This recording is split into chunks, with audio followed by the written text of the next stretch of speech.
Welcome back, everybody. Got a fairly short video for y'all today, seeing as this news just kind of came out of nowhere, or not really out of nowhere. They hinted at it before in past what's ups, but I was not expecting for this update to pop up in the middle of the week. I was expecting this to pop up, in the next what's up, or like even maybe the next title update.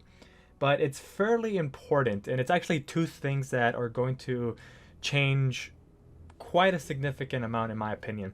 Now, the first one is that the coalition just cannot leave the Nasher alone. They keep tweaking it, they keep changing its range, its damage, they keep changing everything. Even going from Gears 4 to Gears 5, there was a big change between the Nasher. And they've done it again. They changed its damage output in two significant ways. Now, the coalition mentions that tweaking this weapon and making any sort of updates to it is actually really difficult because it's a weapon that has the ability to instant kill somebody. It has an instant kill mechanic, and that the majority of game modes actually revolve around the Nasher. If you look at not just pro play, but just regular like ranked and even arcade and all that, the majority of fights revolve around Nasher. So as a result, not just does the Nasher have to get updated, but every other weapon has to get updated around the Nasher in order for them to work well together and make sure that the Nasher doesn't overpower everything else. So that is why they tweak this thing so much. Now, they start off by saying that they are actually happy with the spot that the Nasher is in at right now. They think that the Nasher is actually in a really balanced spot in Gears 5. However, they are still looking for opportunities to improve the combat experience, seeing as the movement system and just the way Gears 5 plays is different than previous Gears games. So that is why they still continue to tweak it. So let's get on to the first big tweak that the Nasher got. The first change actually revolves around wanting to make Nasher fights, close range Nasher fights, feel more rewarding and have slightly longer time. So no longer do they want just two people to roll up to each other and one instantly gets exploded. And in order for them to implement this change, they're actually reducing the range in which the Nasher can one-shot you, or gib you as it's known in Gears. Doing this will, in theory, reduce the amount of charging players. And by charging players, I mean the people that will run up to you no matter what weapon you have. You know, you'll have a Lancer, you'll be shooting at them, and they just don't die. They won't go down. And they get to a close enough range, and then they explode you with the Nasher. So by changing the amount of gib range, it will potentially reduce, how many times that happens, because it's happened to me not just when I'm having a Lancer out, but when I see somebody rushing me with a Nasher. I bring up my Nasher, I shoot them, they don't die, and then I get exploded in one shot, and then the after death report will show that I did like 97 or 98 in one hit. So that will hopefully change. So no longer will that charging player, that opposing player, no longer will they always have the upper hand. And that's what they mean by making Nasher fights last longer and no longer have the ability to one-shot you at, such a big range. And the range itself wasn't very large, but they are reducing it, and they do explain by how much. They are reducing the ability for the Nasher to one-shot you by a little bit less than a foot. So now you have to be, real close to an enemy. In my opinion, it sounds like you have to be in the same range as a sawed-off shotgun back from Gears 3 and Judgment. I haven't tried it myself yet, but that's kind of the impression I'm getting. If anybody has played Gears 5 since the update, let me know your thoughts. How does it feel? What is the range like? Does it feel good or does it feel bad? And that's not the only change that the Nasher got. So the first change, as I said, is that they are reducing the gib range. So now you have to be a lot closer. But now the next change that they're adding, making the Nasher a little bit more versatile, is that they're actually going to increase the chip damage that you can do to somebody at longer ranges. So previously the Nasher has, it's still going to be a close range weapon. Don't get me wrong. It's still going to be about close range, fights.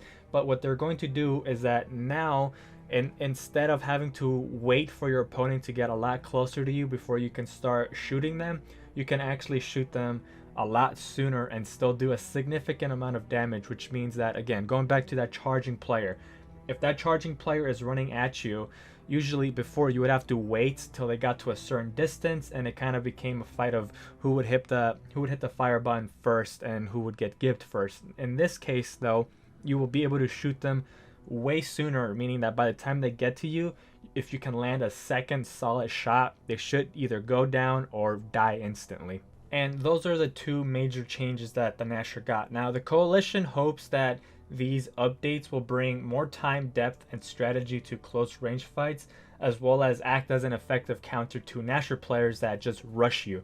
As I was talking about, these charging opponents that just mindlessly rush at the opponent to kill you, it will hopefully be able to take them down a lot faster. And again, I'm going to put the link in the description below if you want to read it by yourself. They do include a chart that I can't quite save. I can't quite put it on the video, but if you want to take a look at the chart that goes into more depth as to what these changes mean for the Gnasher and the damage output, check that out in the description below, and that link will take you to the Gears 5 news page. Now, this next update is also significantly big. It's not related to any weapons, but it's related to XP and leveling up and all that fun stuff in Gears 5. And it will affect you differently depending on what type of player you are. If you're a PvP player, somebody that likes playing ranked versus all that stuff, the weekly events, this will be a good update for you. But if you're more of a PvE player, somebody that stays away from those game modes and mainly focuses on Horde or an escape, sadly, this update will hinder you quite a bit. So the change that they are implementing is that, or it actually has been implemented right now, is that you will now be earning a lot more XP. The reason for this being is that they are trying to make it a lot easier for people to unlock those characters with the totems. People have complained about the totems, saying that they are a lot of grind in order to unlock the character, and the challenges seem to be easy except for the XP challenge. The XP challenge requires you to get 60,000 XP in order to unlock the character. Now, the Coalition's idea was that the average amount of playtime in order to unlock those 60,000 XP and get the character would be roughly 10 hours. Now, they don't quite say how they came up to that idea, but they realize that not everybody plays the same game mode. So if you play something like Execution, you're going to be earning a lot less points per match than, let's say, somebody who plays like Escalation or King of the Hill, matches that can go on forever and you can rack up a lot of kills. Same goes for like Team Deathmatch. So what they're doing is that they're just going to double XP across the board for all multiplayer game modes. So they said that they're doing this because they want you to be able to play the game modes you like, or at least PvP game modes you like, without feeling like you have to play specifically King of the Hill or play specifically Escalation in order to grind out that XP. So hopefully this will help you unlock those characters a lot faster if you haven't unlocked them yet. Now, I said that this will hinder PvE players, and that is because they are getting rid of the difficulty multiplier. You will no longer get more XP if you play on higher difficulties. If you play mainly Horde and you like doing those insane or master runs, you are not going to get any more XP than you would if you played, let's say, like beginner or intermediate or something like that. And for the longest time, the fastest way to earn XP was actually running escape maps on the highest difficulty, but that is no longer the case. You will get the same amount of XP whether you play beginner or if you play master. So again, as I said, if you're a PvE player, this is going to hinder you quite a bit. So my heart goes out to you. I don't play a lot of PvE, but if you stick to mostly PvE, I am so sorry. And they say that there is still a benefit to playing on the higher difficulties, and that is in order to get those higher level cards for your characters. But by now, I assume most people already have the cards they want, so it sucks if you mostly play Horde and Escape. But for PvE players, you're in luck because you're going to be earning a lot more XP. And those are the big changes that came to Gears 5 this week. More tweaks to the Gnasher, and the amount of XP you'll be able to earn playing multiplayer in whichever game mode it is you play in Gears 5. So the links to both of these articles will be in the description below, and let me know your thoughts on how you feel about these changes. Are you happy that they're changing the Gnasher again? Are you glad that you'll be able to earn more XP, or are you sad because you mainly play Horde and you'll be earning a lot less XP?